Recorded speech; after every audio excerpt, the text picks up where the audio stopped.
Assalamualaikum warahmatullahi wabarakatuh. Keutamaan sholat isyraq.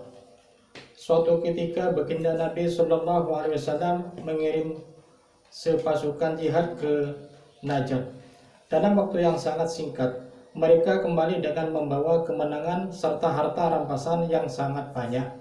Orang-orang sangat heran karena mereka sangat cepat kembali dengan membawa kemenangan dan harta rampasan yang sangat banyak.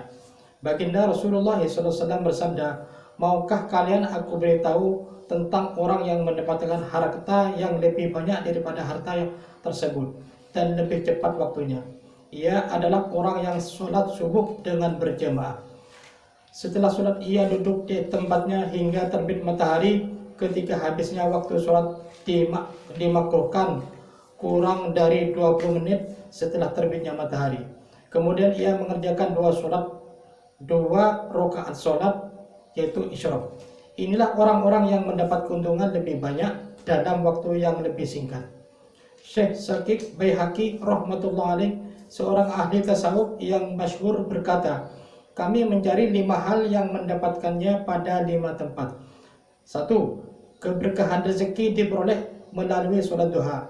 2. Cahaya kubur melalui tahajud. 3. Mudah menjawab pertanyaan mungkar nakir melalui tilawatil Quran. 4. Mudah melewati sirat melalui puasa dan sedekah. 5. Mendapat naungan arsy ilahi pada hari hisab melalui berhalwat, yaitu sembunyi-sembunyi dalam ibadah dan zikir." Dari kitab Nadatul Majlis. Banyak hadis yang menegaskan dan menerangkan tentang keutamaan sholat. Sangat sulit menuliskan semuanya. Untuk keberkahan saya akan menuliskan terjemahan beberapa hadis di bawah. Ringkasan 40 hadis tentang fadilah sholat dan kepentingannya. Baginda Rasulullah SAW bersabda, 1. Perintah pertama yang diwajibkan Allah SWT terhadap umatku ialah sholat. Yang pertama kali akan dihisab pada hari kiamat ialah sholat. 2. Takutlah kepada Allah SWT dalam masalah sholat. Takutlah kepada Allah SWT dalam masalah sholat. Takutlah kepada Allah SWT dalam masalah sholat. 3. Pemisah antara seseorang dengan syirik adalah sholat. 4. Sholat adalah tanda Islam. Barang siapa sholat dengan khusyuk pada waktunya dan memperhatikan rukun serta sunnah-sunnahnya, pastilah ia seorang mukmin. 5. Iman dan sholat adalah kewajiban yang paling utama. Di antara seluruh perintah Allah Subhanahu wa taala, jika ada sesuatu yang difardukan yang lebih utama daripada sholat, tentu Allah Subhanahu wa taala akan memerintahkan para malaikatnya untuk mengerjakannya. Sebagian malaikat-malaikat ada yang ruku dan sebagian yang lain ada yang sujud siang dan malam. 6. Sholat adalah tiang agama. 7. Sholat menghitamkan muka setan atau menghinakannya. 8. Sholat adalah cahaya bagi orang-orang yang beriman. 9. Sholat adalah jihad yang paling utama. 10. Selama seseorang tawajuh atau perhatian penuh dalam sholatnya, Allah Subhanahu wa taala akan tawajuh kepadanya dengan rahmatnya. Jika ia berpaling dari sholatnya, maka Allah Subhanahu wa taala akan berpaling darinya juga. 11. Jika suatu musibah turun dari langit, maka musibah itu akan dijauhkan dari orang yang memakmurkan masjid. 12. Jika seseorang muslim dimasukkan ke dalam neraka karena satu sebab, maka api neraka tidak dapat membakar bekas-bekas sujud dari tubuhnya. 13. Allah Subhanahu wa taala mengharamkan api neraka untuk membakar bekas-bekas sujud dari anggota tubuh. 14. Amalan yang paling disukai Allah Subhanahu wa taala adalah sholat yang dilaksanakan pada waktunya. 15. Keadaan yang paling disukai Allah Subhanahu wa taala dari hambanya adalah ketika mereka sujud. 16. Hamba itu paling dekat dengan rahmat Allah Subhanahu wa taala ketika ia sujud. 17. Sholat adalah kunci surga. 18. Jika seseorang berdiri untuk sholat, pintu-pintu surga akan dibuka dan Allah Subhanahu wa taala akan menyingkapkan hijab antara Allah Subhanahu wa taala dan Allah itu selama ia tidak sibuk dengan batuk dan lain-lain. Yaitu orang itu selama tidak sibuk dengan batuk dan lain-lain. 19. orang yang sedang sholat adalah sedang mengetuk pintu raja di raja. Pasti pintu yang selalu diketuk akan dibuka. 20. Kedudukan sholat dalam agama seperti kedudukan kepala pada badan. 21. Sholat adalah cahaya hati. Barang siapa ingin hatinya senantiasa bercahaya, maka hendaklah dia sholat.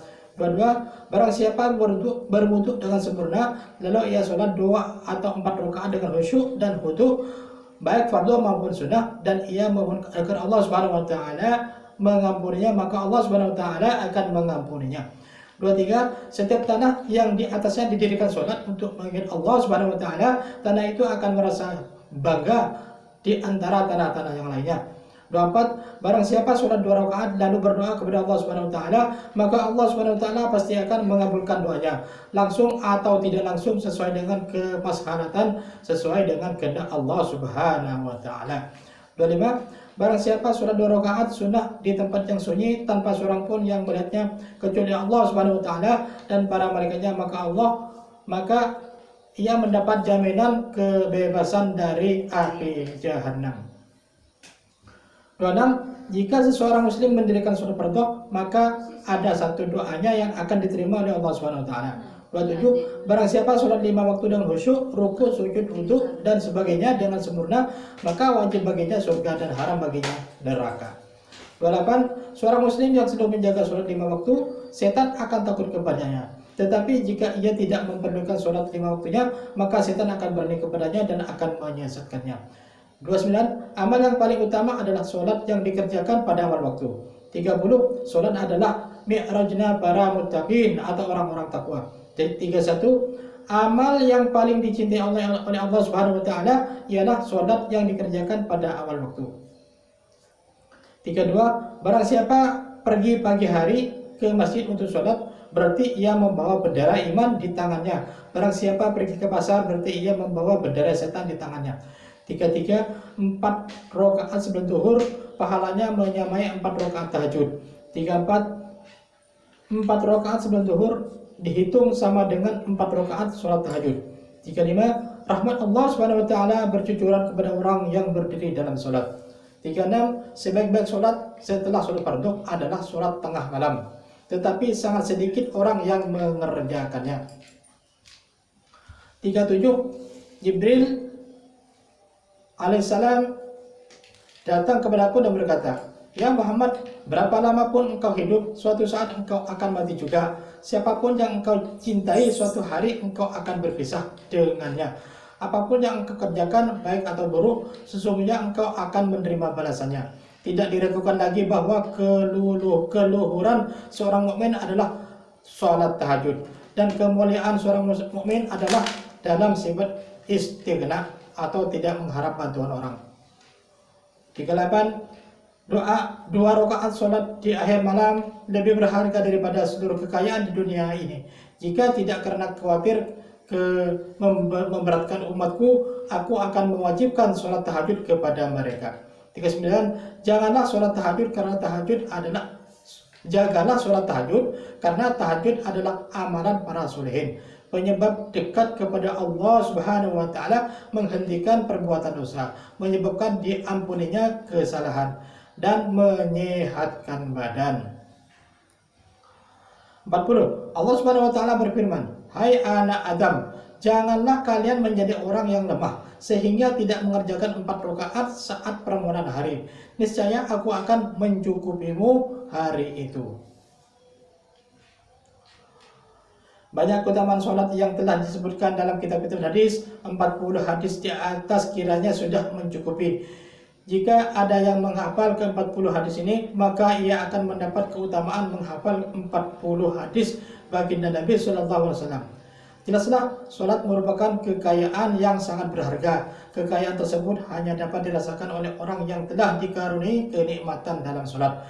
Demikian besar kenikmatan itu sehingga baginda Nabi SAW bersabda, "Sejuknya mataku ada di dalam sholat." Kenikmatan sholat telah membuat beliau menghabiskan sebagian besar malamnya untuk sholat. Oleh sebab itu, di akhir hayatnya beliau berwasiat secara khusus agar sholat benar-benar diperhatikan. Dalam beberapa riwayat, baginda Nabi SAW bersabda, ittaqullaha bis sholati. Takutlah kepada Allah Subhanahu wa taala dalam masalah salat.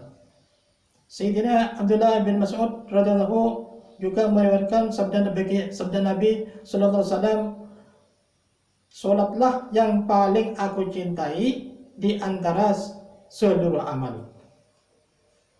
Seorang sahabat berkata, suatu malam saya melewati Masjid Nabawi, saya melihat baginda Rasulullah SAW sedang sholat, sehingga timbul keinginan dalam hati saya untuk ikut sholat. Saya berdiri di belakang beliau. Ketika itu beliau sedang membaca surat Al-Baqarah. Saya mengira mungkin beliau akan rukuk pada ayat ke-100, tetapi ternyata tidak. Saya mengira mungkin akan berhenti pada ayat ke-200, tetapi di sini pun beliau tetap belum berhenti. Sehingga saya mengira mungkin beliau akan berhenti setelah selesai surat Al-Baqarah.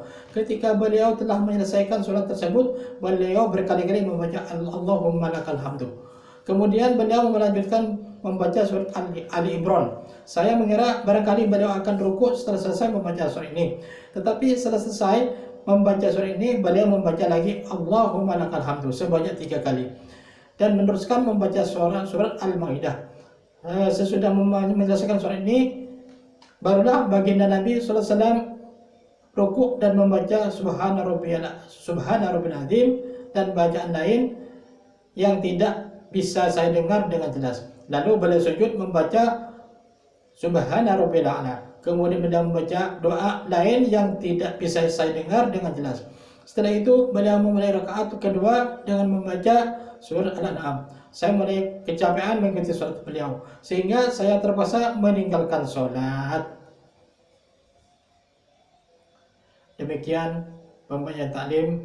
Mudah-mudahan kita dapat mengerjakan dan menyampaikan ke orang lain, insyaallah. Subhanallah wa bihamdihi, subhanallah wa bihamdika, asyhadu an la ilaha illa anta, astaghfiruka wa atubu ilaik. Assalamualaikum warahmatullahi wabarakatuh.